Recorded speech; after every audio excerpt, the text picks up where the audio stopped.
God bless this ship and all who sail on her.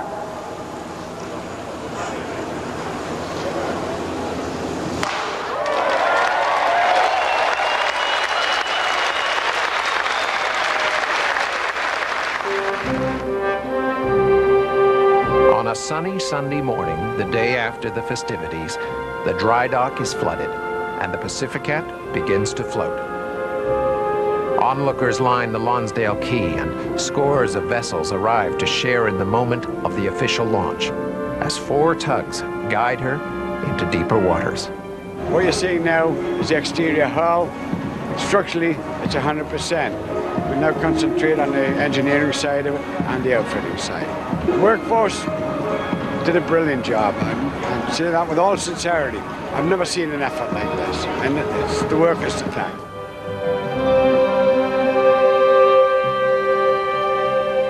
Within days of the launch, the first modules of the second fast ferry begin to arrive at the Pier 94 assembly facility from Vancouver Shipyard. On board the PacifiCat, a flurry of activity is underway everywhere on the ship.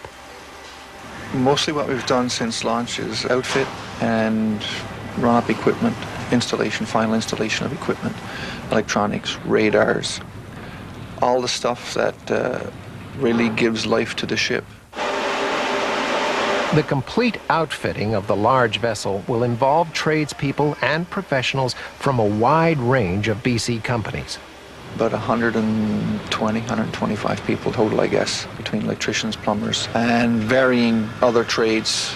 Outfit of the furniture, bulkheads, joiner bulkheads, things like that is, again, other trades as well. So it's varying, it's a good mix.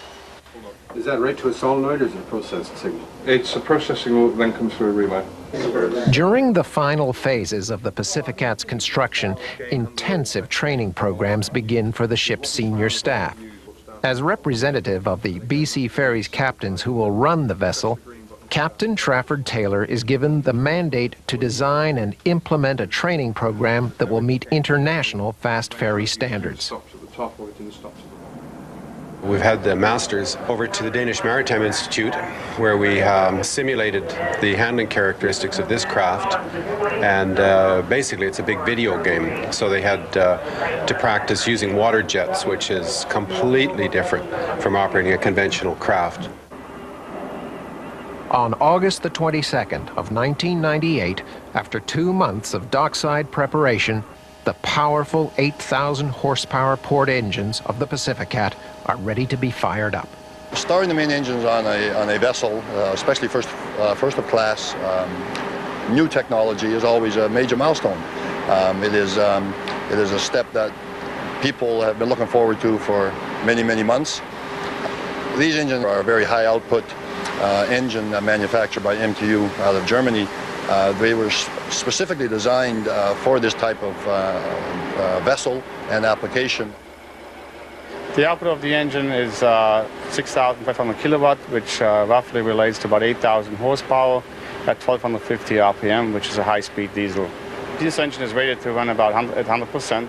That's 6,500 kilowatt continuous rating. That's gone through the classification companies. We proved that on dyno runs and acceptance trials, and that's what it's sold for. So you can, on a continuous basis, run 100%. Several BC high-tech manufacturers who sell on the world market have contributed to the outfitting of the PacifiCat. Among them, Prime Mover Controls, builders of the ferry's integrated bridge control system. Dunlop Beaufort, who developed the boat's custom emergency evacuation slides and tested them for the first time while the ship was stationed dockside.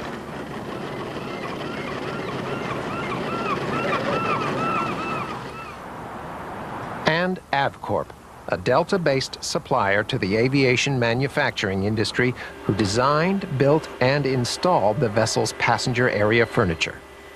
The high-speed ferry program gave us the opportunity to showcase BC goods, and the BC content of our ships is very, very high. For the fast ferry projects, one of the key requirements of the design competition was minimum weight, and we had to use materials and and be able to design to meet a 3G requirement. And some of the materials and processes we use in the aircraft industry obviously lead us to that, plus our ability to analyze and test the product. We had to meet a basic criterion from a high-speed craft code, and we've chosen a material fundamentally that meets a flammability requirement and also is very good because it has good stain resistance and is easy to maintain. We've had inquiries from 5 different projects, 5 different builders looking at catamaran ferry projects, and that's just the catamaran ferry market. Maybe there's a market as well in other ship building requirements where weight is critical. As the outfitting of the PacifiCat continues dockside at Pier 94, construction is already well underway on Ship 2. More major hull modules are now in the assembly hall, and the superstructure and upper car deck are taking shape as well. Some of the last components to be completed on the first ship are in place first for the second ferry. The strategy being to construct them while the build process is still fresh in everyone's minds. Meanwhile, work on the PacifiCat 1 nears completion. You're no longer coming onto just a cold piece of metal with furnishings. You're walking into something that almost has a heartbeat. One of the big things about outfit is the detailing.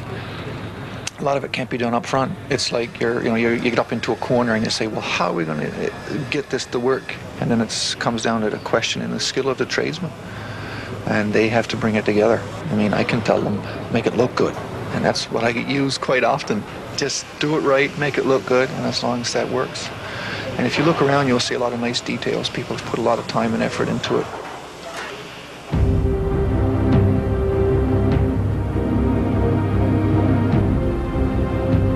On a sunny morning in late September, 3 months after her launch, the builder, Catamaran Ferries International, takes the PacifiCat out into Vancouver Harbor. This will be the first opportunity to test how the ferry and her state-of-the-art electronic systems perform in the intended environment. We had tugs take us off the berth because I was basically 20 feet from the beach and I didn't want to clutch in, and with 32,000 horsepower applied for a tenth of a second, we would have been up high and dry, which is not a terribly good start to a builder's trials, and it would certainly be the end of my career as a sailor. We have 4 main engines, 4 complete powertrains. So we have a main engine, shaft to a gearbox and to your water jets, 8,000 horsepower apiece. Okay, clutch again, D2. So you clutch in and you make sure the clutch works, the water jets turn, the shafts are aligned, and basically it works. Then we did it one by one, and to my amazement actually, it all worked.